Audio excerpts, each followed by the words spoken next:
ลองจินตนาการดูนะครับสมมุติว่ามีสตาร์ทอัพสายเทคโนโลยีสักแห่งที่ได้รับการยกย่องว่าเป็นอนาคตของโลกการเงินยุโรปอืซึ่งถ้าเราพูดถึงตอนนั้นคือโตทะยานมากเลยนะคะ ใช่ครับ โตจนมูลค่าบริษัทเนี่ยแซงหน้าธนาคารยักษ์ใหญ่ระดับตำนานอย่าง Deutsche Bank ไปเลย แถมยังถูกบรรจุเข้าไปในดัชนีหุ้นชั้นนำระดับประเทศด้วย แต่ว่าความจริงที่ซ่อนอยู่หลังบ้าน คือตัวเลขกว่า 25% บนงบดุล หรือคิดเป็นเงินสดมูลค่าเกือบ 2,000 ล้านยูโร มันกลับเป็นเพียงภาพลวงตาที่ไม่มีอยู่จริงครับ โอ้โห ฟังดูเหมือนพล็อตหนังเลยนะคะ แต่นี่คือเรื่องจริง ใช่ครับ วันนี้ทีมงานจะพาทุกท่านไปชำแหละโครงสร้างทางการเงิน ของมหากาพย์การล่มสลายที่สั่นสะเทือนวงการตลาดทุนโลกมากที่สุด นั่นก็คือคดีของ Wirecard ครับ ซึ่งข้อมูลที่เรานำมาวิเคราะห์และสังเคราะห์ร่วมกันในวันนี้ เป็นการรวบรวมมาจากแหล่งข้อมูลระดับปฐมภูมิที่มีความน่าเชื่อถือสูงสุดเลยค่ะ มีจากที่ไหนบ้างครับ ก็จะมีตั้งแต่รายงานการตรวจสอบบัญชีฉบับพิเศษที่จัดทำโดย KPMG ค่ะ รวมถึงข้อมูลการสืบสวนเชิงลึกที่ใช้เวลาหลายปีของสำนักข่าว Financial Times เอกสารคำฟ้องทางกฎหมายต่างๆ ไปจนถึงคำพิพากษาบรรทัดฐานของศาลสูงสุดแห่งเยอรมนีที่เพิ่งตัดสินออกมาเลยค่ะ ครบถ้วนมากครับ คือเป้าหมายหลักของเราในวันนี้ ไม่ใช่แค่การมานั่งเล่าข่าวอาชญากรรมทางเศรษฐกิจแบบผิวเผินนะครับ ค่ะ แต่ภารกิจของทีมงานคือการถอดรหัสว่ากลไกทางการเงินที่ถูกออกแบบมาอย่างซับซ้อนเนี่ยมันสามารถบิดเบือนสายตาของนักลงทุนสถาบัน ผู้สอบบัญชีระดับโลก และก็หน่วยงานคุมกฎระดับประเทศได้อย่างไร เป็นประเด็นที่น่าสนใจมากค่ะ และที่สำคัญที่สุดนะครับ คือการดึงเอาบทเรียนเหล่านี้มาวางตรรกะ เพื่อรักษาวินัยคุมหน้าตัก และปกป้องเงินต้นระยะยาวสำหรับผู้ฟังทุกท่านครับ ใช่ค่ะ เรื่องวินัยคุมหน้าตักนี้สำคัญมากจริง ทีนี้เพื่อให้เห็นภาพรวมเรามาตั้งต้นกันที่คำถามเตือนสติคำถามนี้ก่อนครับ คือในโลกปัจจุบัน เรากำลังเอาเงินออมทั้งชีวิตไปฝากไว้กับสตาร์ทอัพดาวรุ่งขอบบน เพียงเพราะหลงไหลในภาพลักษณ์นวัตกรรมล้ำสมัย โดยที่ไม่รู้เลยว่าหลังบ้านเป็นเพียงโครงสร้างกระดาษปลอมอยู่หรือเปล่า ๆ เป็นคำถามที่สะท้อนแก่นแท้ของวิกฤตความเชื่อมั่นครั้งนี้ได้ตรงจุดสุดเลยค่ะ ครับ คือหากย้อนกลับไปทำความเข้าใจภาพลักษณ์ของ Wirecard ในยุคที่รุ่งเรืองที่สุดนะคะ พวกเขาคืออดีตบริษัทฟินเทคสัญชาติเยอรมัน ที่ถูกผลักดันจนสามารถพุ่งทะยานเข้าสู่ดัชนี DAX 30 ได้สำเร็จ ซึ่งดัชนี DAX 30 นี่ก็คือดัชนีที่รวบรวมบริษัทมหาชนที่ใหญ่ที่สุดและมีสภาพคล่องสูงสุด 30 แห่งของเยอรมนีเลยใช่ไหมครับ ถูกต้องค่ะ การเข้าไปอยู่ในดัชนีนี้มีความหมายมหาศาลมากนะคะ เพราะมันแปลว่ากองทุนรวมดัชนีหรือว่า Index Fund ทั่วโลกเนี่ยจะถูกบังคับให้ต้องซื้อหุ้นของ Wirecard เข้าพอร์ตโดยอัตโนมัติเลยค่ะ โอ้คือเงินทุนต้องไหลเข้าไปซื้อตามเกณฑ์ของกองทุนเลย ใช่ค่ะ แล้วภาพลักษณ์ที่เขาถูกสร้างขึ้นมาอย่างวิจิตรบรรจงเลยก็คือ พวกเขาเป็นผู้นำนวัตกรรมสังคมไร้เงินสด เป็นแกนกลางของระบบชำระเงินดิจิทัลแห่งอนาคตอะไรแบบเนี้ยค่ะ เดี๋ยวนะครับ คือการจะเข้าไปอยู่ในจุดนั้นได้ มันต้องมีรายได้และกำไรที่เติบโตแบบก้าวกระโดดมากๆ ถูกไหมครับ ใช่ค่ะ ต้องโตเร็วมาก แต่พอเราเจาะลึกลงไปในฟันเฟืองทางธุรกิจจริง ๆ เรากลับพบว่ากลไกที่ขับเคลื่อนการเติบโตนั้นมันไม่ใช่เทคโนโลยีของพวกเขาเอง แต่เป็นสิ่งที่เรียกว่าโมเดลธุรกิจพันธมิตรภายนอก หรือ Third Party Acquirers ที่เรียกย่อๆว่า TPA อยากให้ช่วยอธิบายกลไกเชิงลึกตรงนี้ให้ผู้ฟังเข้าใจหน่อยครับว่ามันทำงานยังไง และทำไมมันถึงกลายมาเป็นเครื่องยนต์ปั๊มกำไรทิพย์ได้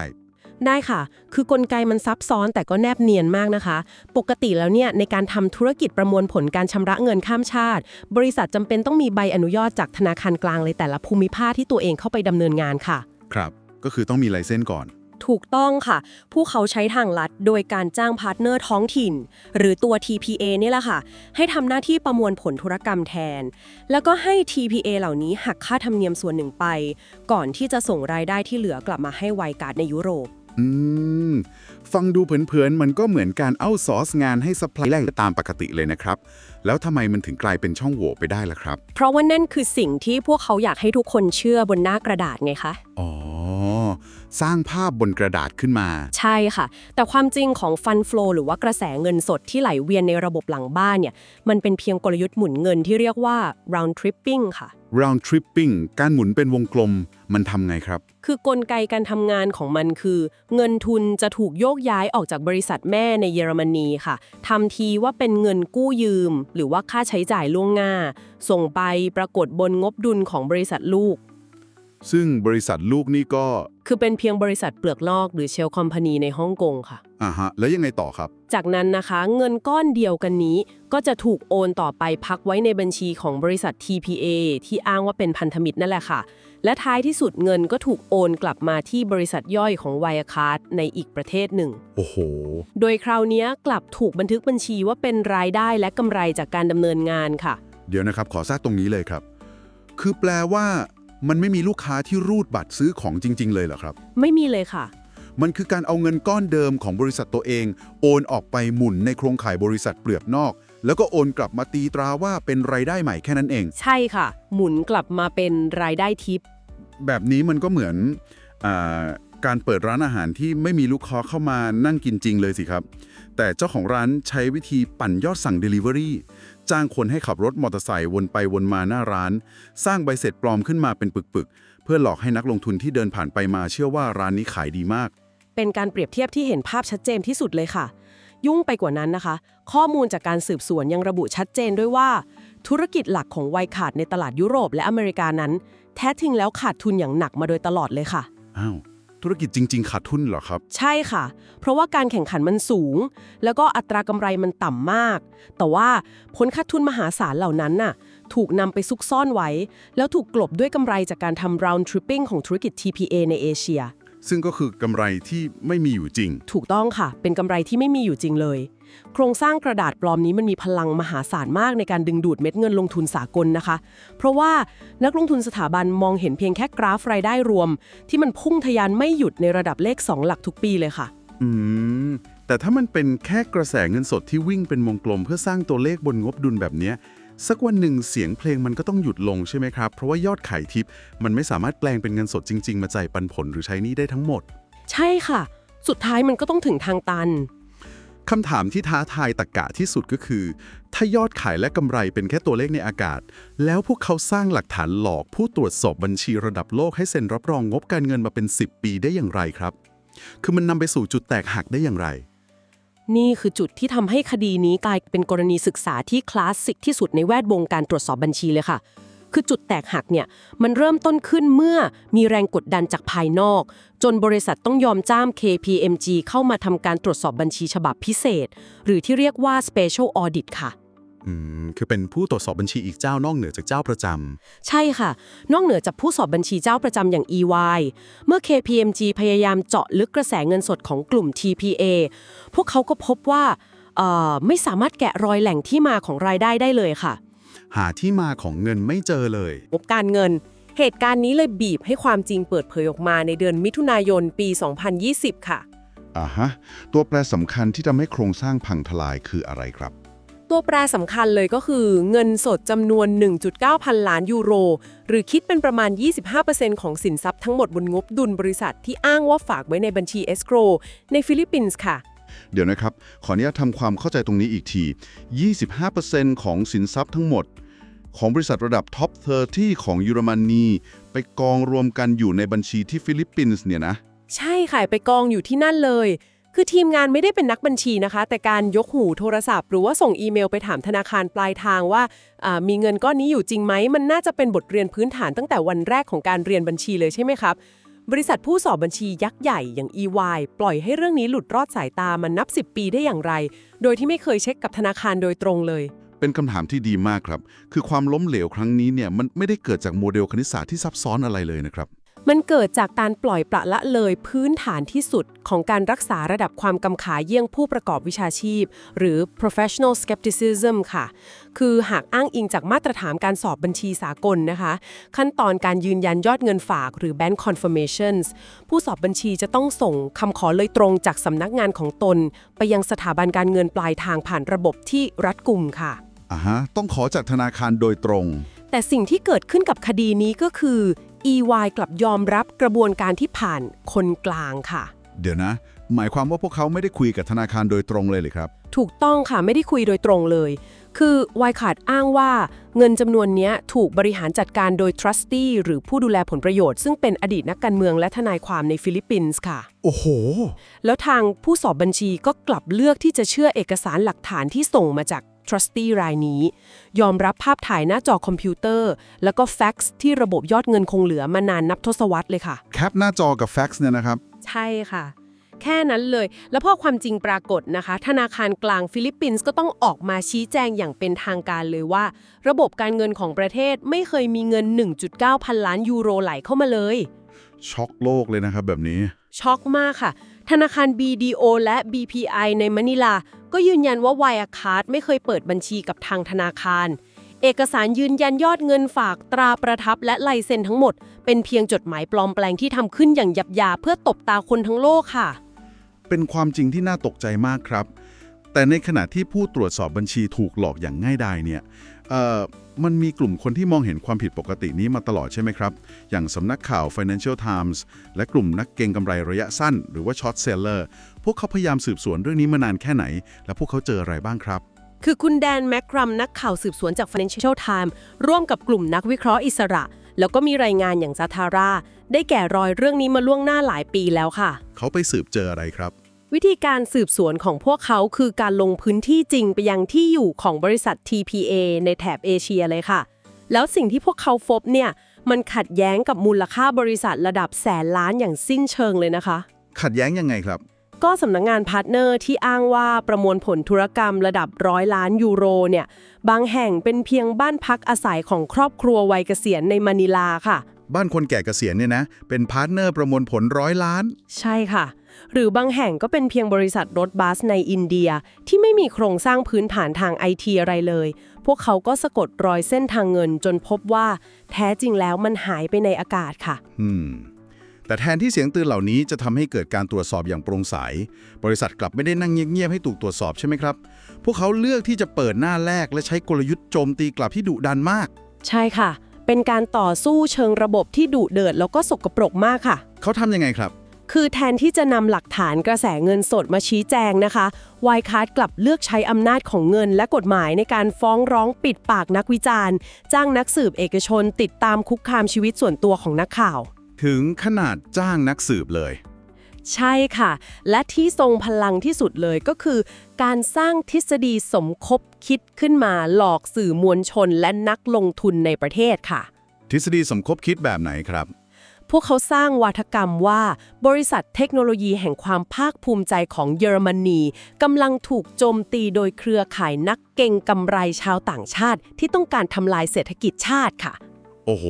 เล่นไพ่ชาตินิยมเลย ใช่ค่ะ กลยุทธ์นี้มันเล่นกับจิตวิทยาหมู่ได้ผลอย่างเหลือเชื่อเลยนะคะ มันทำให้ผู้สนับสนุนและนักลงทุนรายย่อยเกิดความเชื่อมั่นแบบผิดๆแล้วก็แห่กันเข้าไปซื้อหุ้นเพื่อปกป้องบริษัทก็ยิ่งเป็นการดันราคาหุ้นให้พุ่งตึงตัวก้าวไปสู่จุดขอบบนจนกลายเป็นฟองสบู่ขนาดมหึมาเข้าไปอีก ถูกต้องค่ะ เป็นฟองสบู่ที่รอวันแตก และก่อนที่ฟองสบู่ลูกนี้จะแตกสลายกลืนกินเงินต้นของนักลงทุนรายย่อยไปอย่างถาวรเนี่ยทีมงานทราบมาว่ามีการสูบเงินหรือไซฟอนิ่งสภาพคล่องของจริงออกจากบริษัทในโค้งสุดท้ายด้วยนี่มันแทบจะเป็นบทภาพยนตร์อาชญากรรมเลยนะครับเกิดอะไรขึ้นในช่วงเวลานั้นครับมันคือการปล้นกลางแดดในโค้งสุดท้ายจริงๆค่ะคือก่อนที่บริษัทจะประกาศล้มละลายอย่างเป็นทางการเพียงไม่กี่สัปดาห์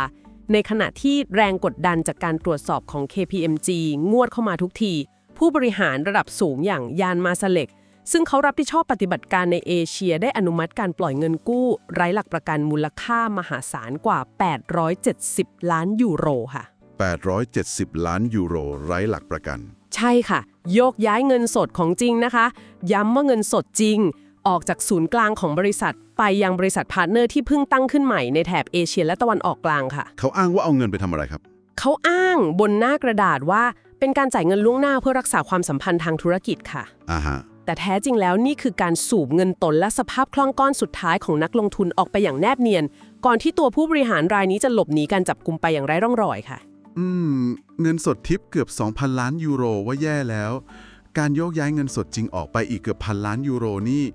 ยิ่งซ้ำเติมบาดแผลเข้าไปอีกนะครับซึ่งเรื่องทั้งหมดนี้มันนำเราไปสู่ข้อสงสัยที่ใหญ่กว่าตัวบริษัทเองนั่นก็คือด่านผู้คุมกฎของเยอรมนีหรือบาฟินใช่ค่ะประเด็นนี้สำคัญมากคือระบบกำกับดูแลทางการเงินที่ได้ชื่อว่ามีมาตรฐานและเข้มงวดที่สุดแห่งหนึ่งของทวีปยุโรป ทำไมถึงปล่อยให้เครื่องยนต์หลอกลวงนี้ วิ่งฉิวอยู่บนถนนได้นานขนาดนี้ครับทำไมพวกเขาถึงไปตรวจสอบนักข่าว แทนที่จะตรวจสอบบริษัทสิ่งที่เกิดขึ้นกับหน่วยงานกำกับดูแลของเยอรมนีหรือบาฟินนะคะ ถือเป็นกรณีศึกษาคลาสสิกของภาวะตาบอดเชิงโครงสร้างที่เรียกว่าอคติปกป้องบริษัทชาติตัวเอง หรือ Home Country Bias ค่ะอคติปกป้องบริษัทชาติตัวเอง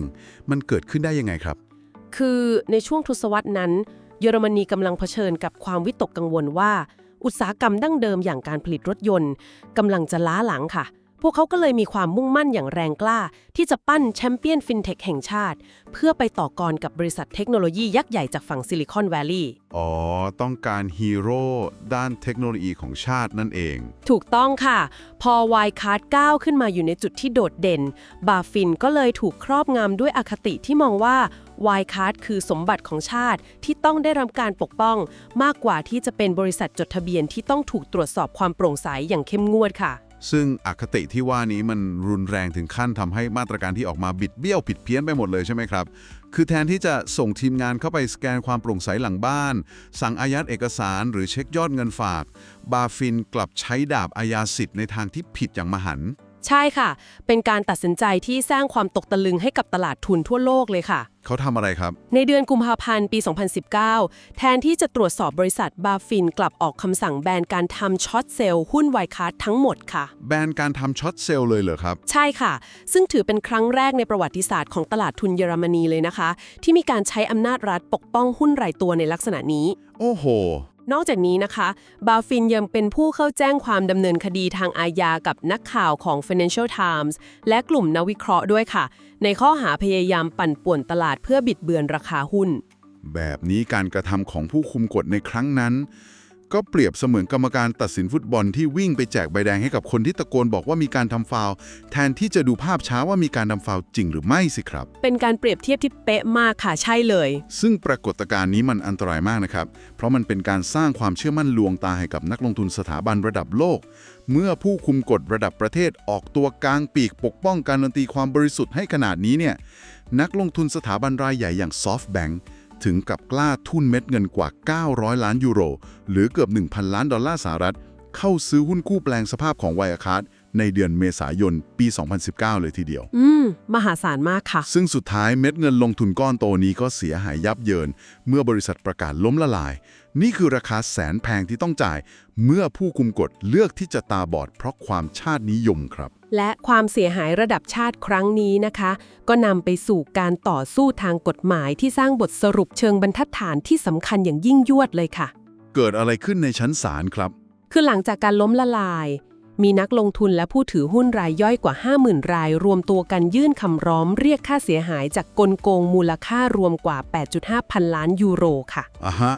แล้วพวกเขาอ้างเหตุผลว่ายังไงครับพวกเขาให้เหตุผลในการต่อสู้คดีว่า